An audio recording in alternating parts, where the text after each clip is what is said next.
comment est-ce qu'on planifie à différents niveaux et comment ces différents niveaux s'articulent pour garantir en fait qu'on planifie à la fois une roadmap agile, mais aussi des milestones agiles et puis le daily meeting et le scrum meeting.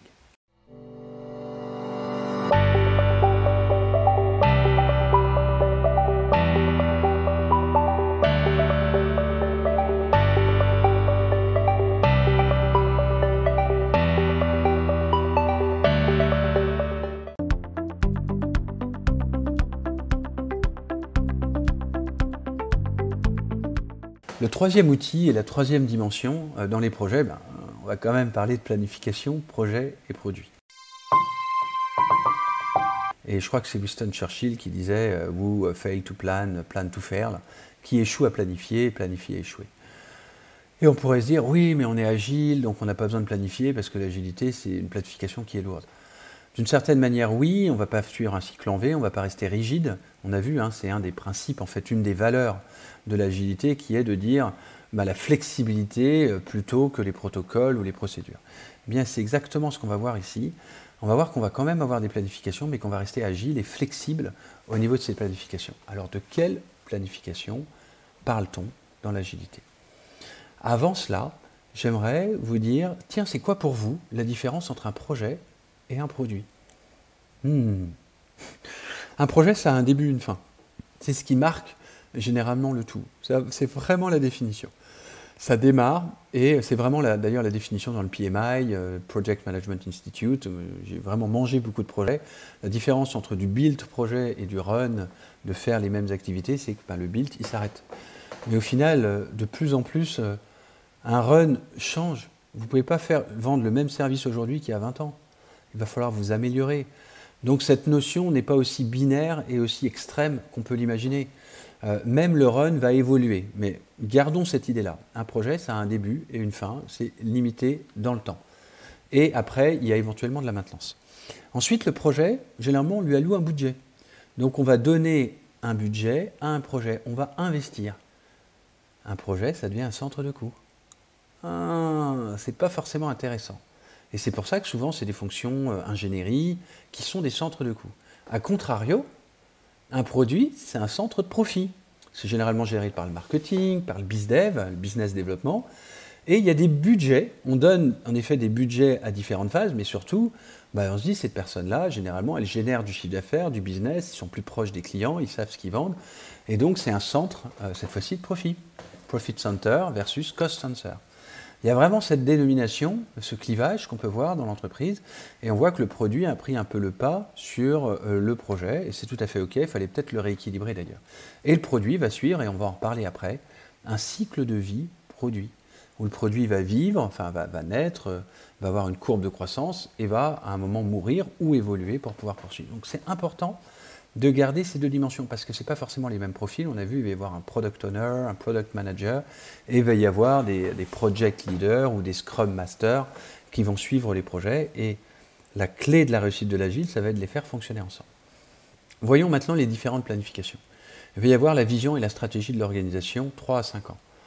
Et plus on accélère dans le temps, plus les 3 à 5 ans tendent plutôt vers le 3, voire 2 ans, plutôt que vers les 5 ans. Avant, quand on parlait d'une vision, c'était à 10-20 ans, ça commence à se raccourcir. Le temps, pourquoi est-ce qu'on raccourcit ça? Parce que c'est extrêmement important de réagir de manière rapide aujourd'hui. Ensuite, il y a la Product Roadmap, c'est-à-dire ce produit-là, c'est quoi sa feuille de route?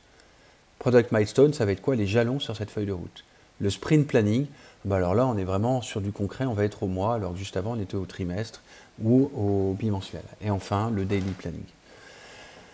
On le voit ici sur ce visuel, qui est pour nous la synthèse des 5 dimensions de l'agilité, qui est de dire, on va avoir la Product Roadmap, dont je vais vous présenter juste après, les Product Milestones, et on voit qu'une équipe agile va fonctionner, une équipe agile de 6-10 personnes, va fonctionner avec des sprints réguliers pour répondre aux Product Milestones avec des Daily Planning et des Sprint Planning, et peut-être tous les 3 mois, 6 mois, s'assurer que les sprints de 2 à 4 semaines sont en lien avec le Product Milestone. Donc ça, c'est la partie la plus opérationnelle, la plus terrain.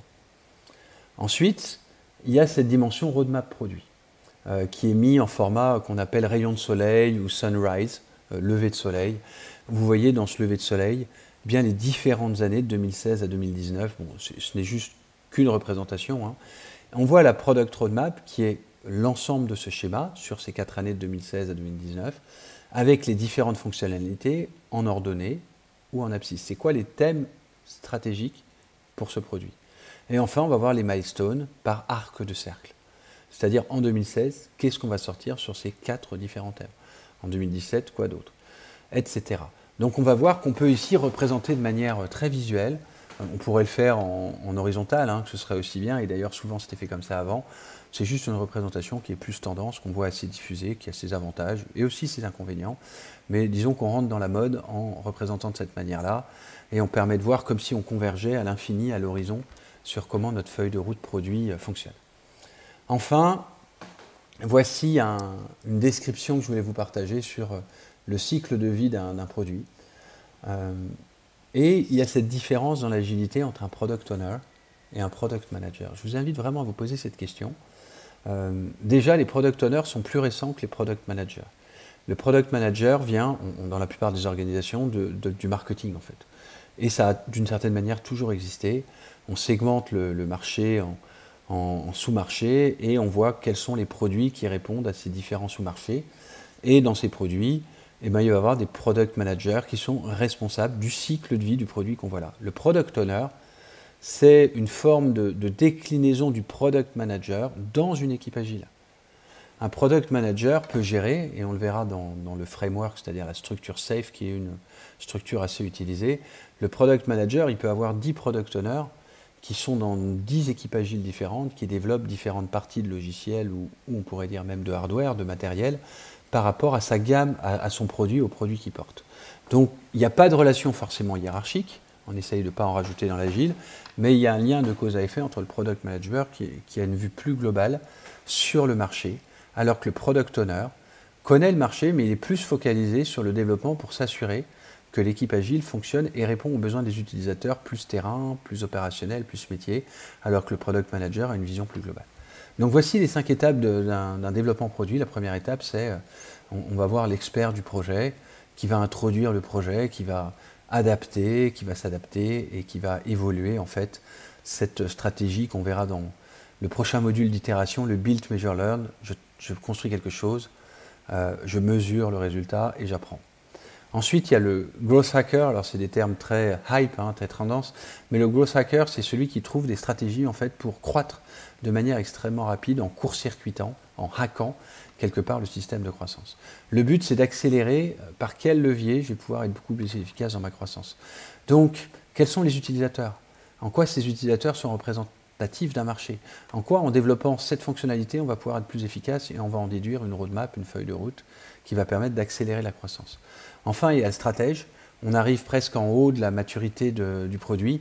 Donc, il va falloir être fin stratège pour pouvoir retenir nos clients par rapport à la compétition, aux concurrents qui arrivent et qui sont peut-être plus compétitifs sur certains sujets, et se focaliser sur comment je maintiens ma base utilisateur.